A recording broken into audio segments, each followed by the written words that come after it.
Então, para nós é muito útil saber como funcionava então a cidade de refúgio. As suas portas estavam abertas de dia e de noite. Essa cidade não fechava as suas portas durante a noite. Todo o tempo estava aberta para receber esse que havia cometido esse delito. Assim como Deus não dorme. Ele está todo o tempo esperando que nós não cheguemos a Ele. Está sempre ali esperando. Vem, vem. Estou esperando qualquer tempo, qualquer hora, qualquer dia. Estou todo o tempo esperando que você venha. Você que está em pecado, está na condenação do diabo, está aí sujeito às coisas do diabo, à destruição do diabo. Venha para o meu reino. Saia do reino das trevas, venha para o reino da luz. Saia do reino de Satanás, venha para o reino de Deus. Glória a Deus. Então, ali na porta dessas cidades, havia ali anciãos para julgar, então, esses casos, para receber essas pessoas, né? Então, eles estavam sempre prontos a receber aqueles que procuravam abrigo.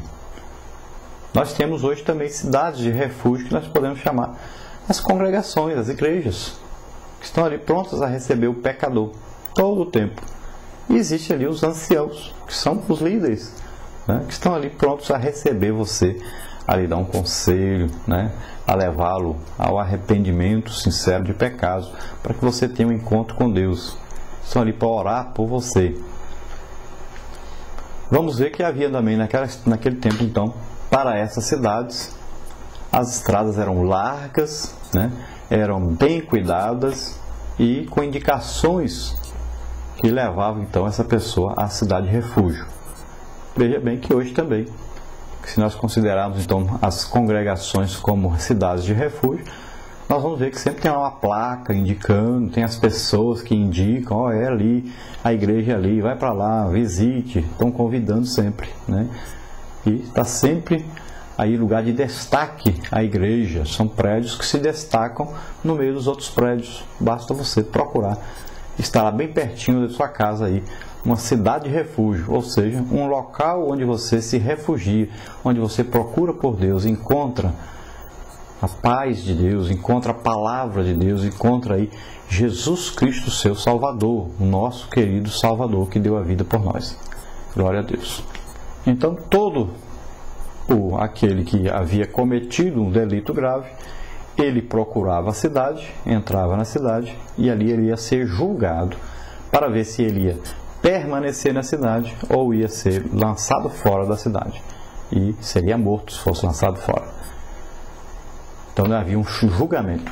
Assim também nossa vida de cristão, né?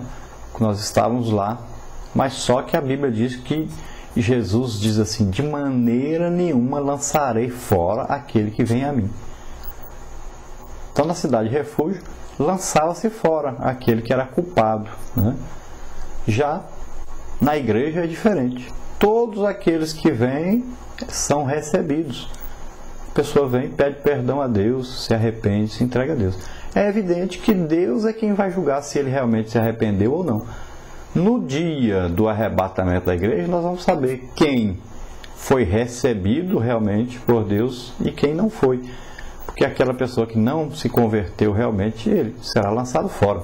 É como os anjos, né, que Jesus ensina, que o reino de Deus é como pescadores que lançam a rede ao mar e puxa todo tipo de peixe. E aí, depois ele pega e separa peixe bom, peixe ruim. Peixe ruim lança fora, peixe bom aproveita. Então, assim também Jesus diz que é o reino dos céus. Os anjos, naquele dia, vão separar. Esse está salvo, esse não está. Esse tem o Espírito Santo, esse não tem. Vão separar. Então, será levado para Deus, entregue somente a Deus o povo santo e irrepreensível, aquele que estiver em comunhão com Deus. Ah, mas ele tinha um nome de crente, um nome de evangélico, não importa. Se ele não estiver em comunhão com Deus, ele não vai subir no arrebatamento, não estará para sempre com o Senhor. Deus conhece dentro de nós nossas intenções, conhece os nossos pensamentos, conhece tudo sobre nós. Então, no dia do arrebatamento, o Espírito Santo que mora em nós é que nos entregará ao noivo, que é Jesus Cristo. Glória a Deus por isso. Deus é justo e Deus conhece os seus e os chama pelo nome. e lhes dá um novo nome. Então veja bem, você pode estar nesse dia pronto para estar para sempre com o Senhor, mas permaneça fiel, permaneça na cidade de refúgio, que é Jesus Cristo, é a igreja de Jesus Cristo, é a igreja onde Jesus se manifesta, onde Jesus fala conosco, onde você realmente sente a presença de Deus, onde se prega sobre o sangue remidor de Jesus, sobre Jesus crucificado, ressuscitado, onde se fala que Jesus vem arrebatar a sua igreja, levar para o céu. Fala também do juízo de Deus sobre o pecado, sobre aqueles que não temem a Deus, que não entregam suas vidas a Deus. Essa é a verdadeira igreja de Cristo, a verdadeira cidade de refúgio. Bom, quais são os nomes então dessas cidades de refúgio lá de Israel? Primeiro, nós vamos falar sobre Cádiz, que é o nome da primeira cidade, né? Siquém vem em segundo lugar, e em terceiro lugar a cidade de Hebrom. Então, essas três primeiras estavam situadas aí ao lado ocidental do Jordão, e nós vamos ver que estavam do lado aí do mapa, aí do lado esquerdo do seu vídeo aí no mapa, né? Então você veja, essas três cidades estão identificadas aí.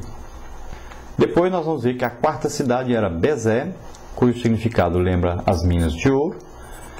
A quinta era Ramote e o nome da sexta Golã, que você vê aí à direita do mapa, indicando aí. Então essas três últimas estavam situadas aí no lado oriental do Jordão, ou seja, do lado direito desse mapa que você está vendo. Várias medidas sábias foram dadas por Deus a Moisés para a segurança da família e estabilidade do povo. Então o estabelecimento de cidades de refúgio, além de evitar enganos, vinganças e injustiças, também contribuía para a segurança das famílias e das tribos de Israel. Como se sabe, entre os povos nômades, ou não, podia ser outros povos que estavam fixos lá naquela terra, na antiguidade, as rivalidades entre famílias e tribos eram uma coisa terrível, né? E essa rivalidade levava muitas vezes a diversos assassinatos de pessoas inocentes. Então haviam diversos choques, né? E aí ódio, ira, mortes, assassinatos, coisas terríveis entre essas tribos, entre esses povos. Então cada morte verificada numa tribo ou família exigia a morte de 2 membros da família ou tribo agressora. Era assim o costume. Se alguém matasse alguém de outra tribo, a outra tribo exigia 2 pessoas, 2 mortes no lugar daquela outra que havia ocorrido. Nós vamos ver na Bíblia que da família de Saul foram exigidos então seus filhos para pagarem pelo assassinato daquele povo que fez ali amizade com Israel, mesmo que fosse uma amizade, uma aliança enganosa, né? Os gibeonitas, mas a aliança valia. E como Saul matou alguns dos gibeonitas, Davi perguntou aos gibeonitas o que faria para compensar o erro de Saul.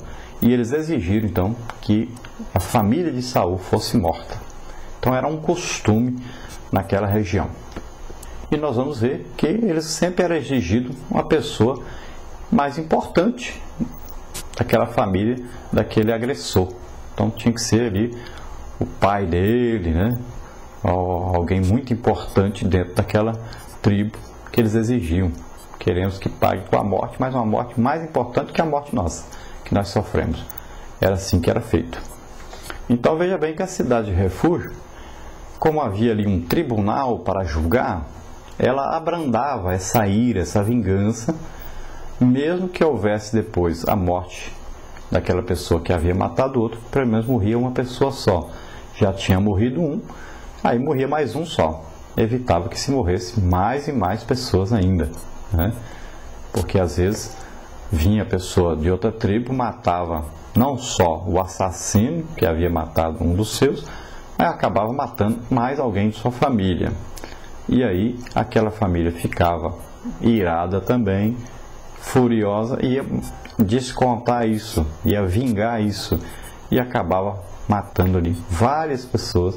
Por causa de um assassinato acabavam morrendo às vezes 10, 20 pessoas entre as famílias, entre as tribos. Então essas cidades de refúgio evitaram isso.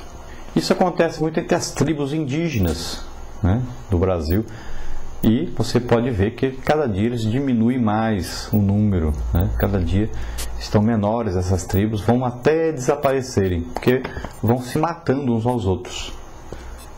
Luta em cima de luta, guerra em cima de guerra. Ainda na Amazônia ainda se acha muito isso acontecendo, né? E outros setores do Brasil onde os índios vivem mais isolados. Na lei israelita é característico o sinal de maior sensibilidade moral